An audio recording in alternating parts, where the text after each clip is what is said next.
बेटे अज आप डिस्कस करांगे about Nernst equation. Nernst equation what is Nernst equation बेटे? ਤੁਹਾਨੂੰ याद होएगा बेटे जी अपनी इलैक्ट्रोकैमिकल सीरीज़ सी उस इलैक्ट्रोकैमिकल सीरीज़ के विच आपां सिक्ख्या सीगा EMF नूं कैलकुलेट करना। फॉर एग्जांपल जैसे तुहानूं पता हुंदा सी कि बेटे कोई चीज़ है, फॉर एग्जांपल आपां एक बनाया है सैल, तुसीं लिखदे सी बेटे copper two positive copper that is in aqueous state with respect to silver. Suppose करो तुहानूं कोई ये वाला सैल है जिहड़ा बेटे वो गिवन है ना, तो ये कहता सी कि तुसी EMF कैलकुलेट करो, तो तुसी EMF कैसे कैलकुलेट करते सी?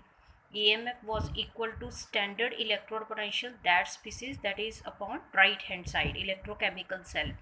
जी चीज़ राइट हैंड साइड पर है बेटा वह इलैक्ट्रोड पोटेंशियल माइनस जी चीज़ लैफ्ट हैंड साइड पर है वह इलैक्ट्रोड पोटेंशियल।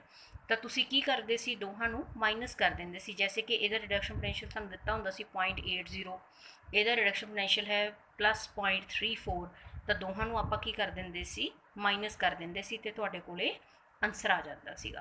तो ये बेसिकली सीगा बेटे EMF, how to calculate EMF। देखो ये तो सी सिंपल जिहदे विच आपां स्टैंडर्ड 1 मूलर या फिर कोई भी स्टैंडर्ड या बराबर का कॉन्सनट्रेशन लै लेंदे सी ताकि अपने कोले जिहड़ा स्टैंडर्ड EMF वो कैलकुलेट हो जाए। बट हुण जदों +2 दे विच बेटे की हुंदा है कि तुहानूं डिफरेंट कॉन्सनट्रेशनस दे लई जिहड़ा है वो EMF सैल दा तुसीं कैलकुलेट करना हुंदा है।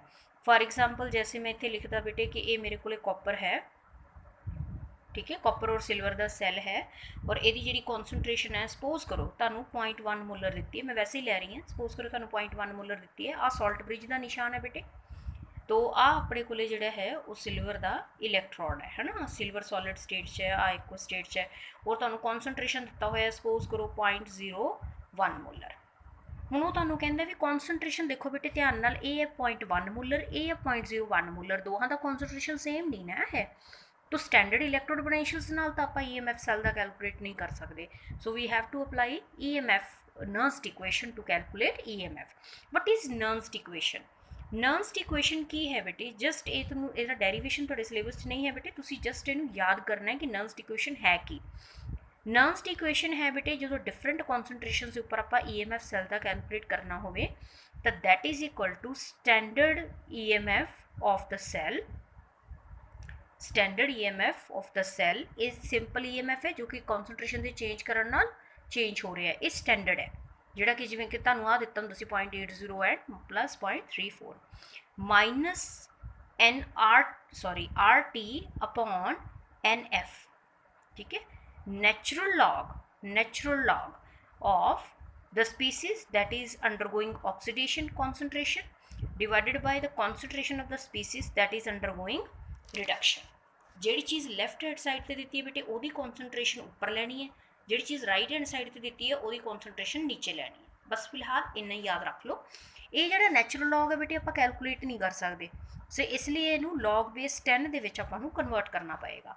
तो अपनी इक्वेशन की बन जाएगी, standard EMF of the cell will be equal to standard EMF of the cell। Formula आ है EMF का, स्टैंडर्ड EMF का बेटे right hand side minus left hand side जो स्टैंडर्ड रिडक्शन पोटेंशियल्स माइनस कर दो, है ना, तो आ चीज़ आ जाएगी अपने को, ठीक है। तो आ स्टैंडर्ड EMF है, E नॉट ना लिखा जाता है बेटे या E0 लिख देंगे है, माइनस देखो आ होना है नैचुरल लॉग, इन लॉग बेस 10 कन्वर्ट करना है आपका, तो 2.303 नाल आपां मल्टीप्लाई कर देंगे अपॉन NF। ये दसदी है बेटे की चीज़ है। टैंपरेचर बेटा स्टैंडर्ड 298 कैलविन आप लै लें, जे कोई अलग टैंपरेचर दिता हो तुसीं इत्थे पुट कर सकते हो। R बेटी गैस कॉन्सटेंट है +1 जब आप पढ़िया होया है 8.314 जाउल पर कैलविन पर मोल आप इसकी वैल्यू लेने हैं। 2.303 बेटे आप तां लिया क्योंकि नैचुरल लॉग है, इनू आप लॉग बेस 10 के विच की करना है कन्वर्ट करना है। +1 च आप लॉग कैलकुलेट करना सीखिया सीगा। N जिहड़ा है बेटे वो है number of moles of electrons transferred, जैसे कि आ चीज़ है देखो साफ क्लीयर दिख रहा है तुहानूं कि आ जिहड़ा कॉपर है वो 2 इलैक्ट्रॉन्स का लॉस कर रहा है, तो जिहड़ा सिल्वर है वो 1 इलैक्ट्रॉन का गेन कर रहा है। इत्थे प्लस का निशान है ना, इत्थे +2 का निशान है, तो दोवें अलग अलग इलैक्ट्रॉन्स ने जिहड़े उन्हां दा की कर रहे हैं, ट्रांसफरेंस कर रहे हैं। तो F की है फैराडे, उधर आप पढ़िया सी, इसकी वैल्यू बेटे 96,500 कूलम्स, ठीक है। Log of species concentration that is going oxidation divided by species concentration that is undergoing reduction. ये बेटे तुहाडे नर्न्स्ट इक्वेशन का फॉर्मूला ही है। जस्ट तुसी इहदे विच वैल्यू पुट करनी है, तुहाडे कोले EMF है जिहड़ा वो आ जाएगा। ठीक है, तो इहदे विच जैसे कि EMF आपां कैलकुलेट करना है एस सैल दे लई, तो E0 का वैल्यू कितना हो गया 0.46 हो गया बेटे। कॉन्सनट्रेशन दी हुई है, जे कॉन्सनट्रेशन ना दी हो फिर तो इत्थे ही रुक जाना है, स्टैंडर्ड कैलकुलेट करना है, वो स्टैंडर्ड EMF के बराबर होएगा।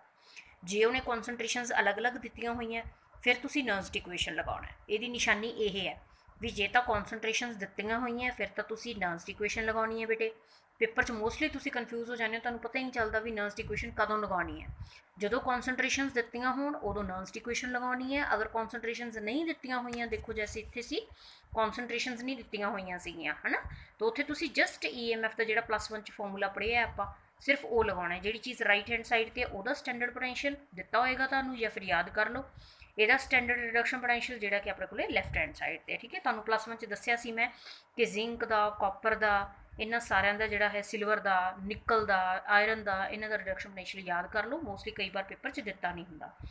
तो अपने को E0 की वैल्यू इत्थे तुसी पुट कर दोगे बेटे। E0 की वैल्यू तो 0.46 होगी minus 2.303 multiplied by R 8.314, temperature 298 kelvin. N का वैल्यू देखो बेटे, N का वैल्यू इत्थे कितना आएगा, ये 2 इलैक्ट्रॉन ट्रांसफर कर रहा है बेटे, 2 इलैक्ट्रॉन का लॉस कर रहा है, ये 1 इलैक्ट्रॉन का गेन कर रहा है ना। तो ये की है टोटल किन्ने इलैक्ट्रॉन का लॉस है बेटे, 2 इलैक्ट्रॉन का लॉस है। मैक्सीमम लेना तुसी, ये 2 इलैक्ट्रॉन का लॉस है ना अपने को, तो N का वैल्यू कितना आ जाएगा 2 आ जाएगा। तो फैराडे तुहानूं पता ही है बेटे 96500 कूलम्स होंदा है। लॉग ऑक्सीडेशन किहड़ी ते हो रही है, कॉपर ते लैफ्ट हैंड साइड ते है, इहदी कॉन्सनट्रेशन कितनी है 0.1, तो रिडक्शन की हो रही है सिल्वर ते, ये कितना है 0.01। वैल्यूज पुट कर दो बेटे, तुहाडे कोले EMF आ जाएगी। That is named as Nernst equation.